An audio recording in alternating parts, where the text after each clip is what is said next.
Hello, my name is Henry, and I'm going to be reading you the story of how Archimedes discovered the hydrostatic principle.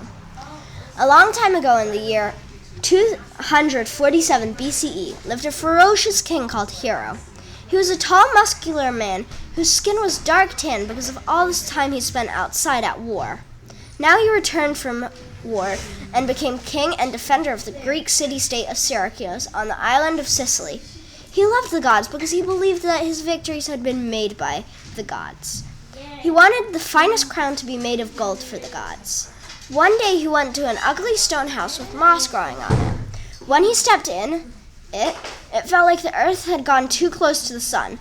He went deeper into the house, and finally he saw the blacksmith working on a sword. The glowing metal was almost intriguing. It felt like he wanted to touch it. In his own head, he said, "Snap out of it." Then he ordered the man to make the crown. He waited and waited. A week later, he got the crown back.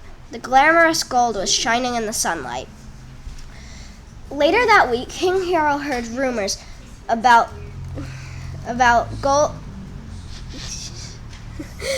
about silver being put into the crown and the rest of the gold being kept for the blacksmith. King Hero was furious. He went to his cousin Archimedes, a middle-aged man who loved mathematics. Archimedes owned a house on the edge of Sicily's water. He had a shrine to the household god like everyone else had. Archimedes, the mathematician, was happy to see King Hero. King Hero said, "Archimedes, we need to talk. I got a goldsmith to make a crown for the gods. I heard rumors about the goldsmith putting silver into the crown, and he kept the gold for himself. Archimedes, you are the smartest person I know. Can you help me? But do not destroy the crown." Archimedes was puzzled and in a very rough position. He went to rest in bed. He thought about what King Hero had said. Eventually he went to sleep. The next day he woke up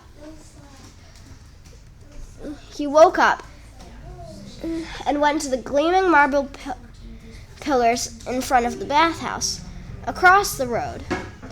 The road was covered in pebbles, and the base of the road was dirt and stone.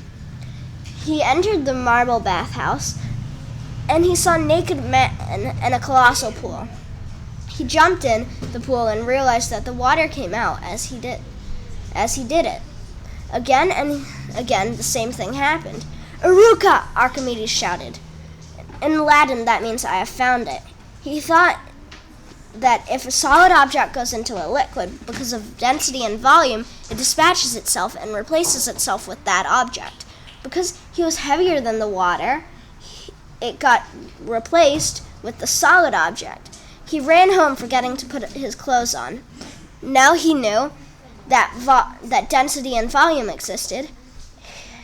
Now he knew that silver and gold have different densities. He went to King Hero asking for some gold. King Hero reluctantly gave Archimedes the same amount of gold and a scale. The bronze scale looked old and rusty, but he knew that it would work.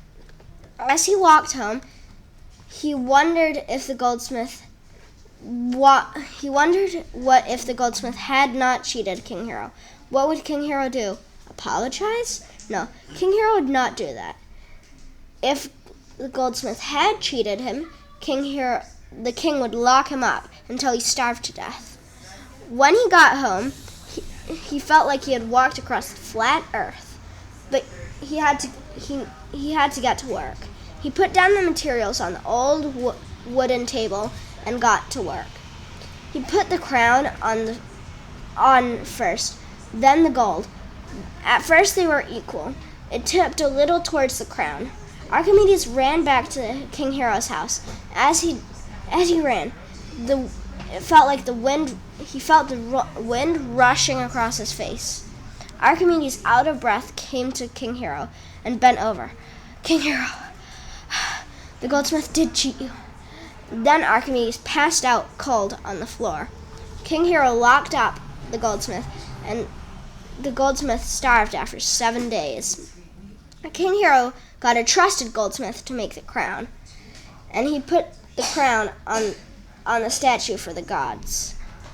This is how Archimedes became known for the hydrostatic principle and became one of the greatest mathematicians and inventors of all time.